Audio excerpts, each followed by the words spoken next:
The Foreign Minister S Jaishankar is set to meet the US Secretary of State Antony Blinken tonight in Washington. And it's interesting because the meeting comes amid a diplomatic row between India and Canada over the killing of the Khalistani terrorist Hardeep Singh Nijjar on Canadian soil in June this year. The Canadian Prime Minister, of course, has alleged that there was an Indian involvement in the killing of Nijjar on Canadian soil. But listen in to what the US State Department spokesperson says on what can we expect from this meeting between Jaishankar and Antony Blinken. I don't want to preview the conversations he will have in that meeting, but as we've made clear, we've raised this. We have engaged with our Indian counterparts on this and encouraged them to cooperate with the Canadian investigation, and we continue to encourage them to cooperate. My colleague Kadambini Sharma is now joining us on the broadcast. And Kadambini, this was a pre-scheduled meeting, isn't it?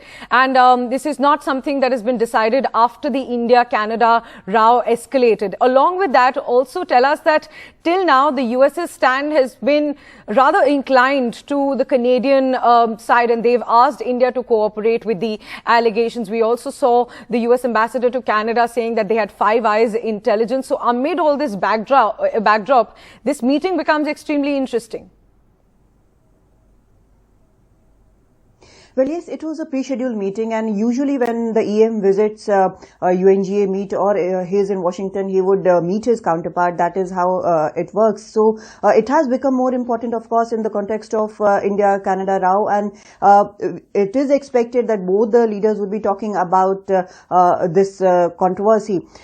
As you have heard just now, the spokesperson for US State Department, Matthew Miller, he has not said anything about the agenda, but he also did inform that when the meeting took place on the sidelines of UNGA, it was a meeting with other leaders as well, and it was not a bilateral talk, so there was no talk about Canada at all.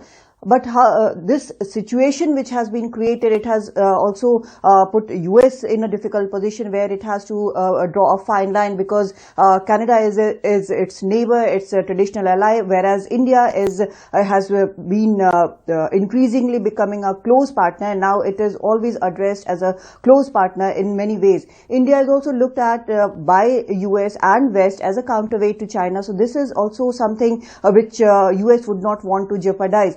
But we'll have to see what comes out of this meeting. Both the sides have been tight-lipped. The visit of External Affairs Minister is from 22nd of September to 30th of September, but the schedule was not released earlier. We got to know about the schedule only with the State Department's release, which said that they would be meeting at 2:30 EST, which would be midnight in India here. Whether there is a release which talks about what exactly was spoken about Canada is yet to be seen, but definitely this will be one important topic, because both the sides would be looking at it. India has definitely refused to back down, because External Affairs Minister, as he said yesterday very clearly, that there is no evidence. He has said that if the evidence, specific information is shared by Canada, India is ready to look at it. But we have seen it is day 9 of this allegation where Canada's PM Justin Trudeau stood up in his parliament and alleged that India has a hand in killing of Khalistani terrorist Hardeep Singh Nijjar. But there is no evidence forthcoming.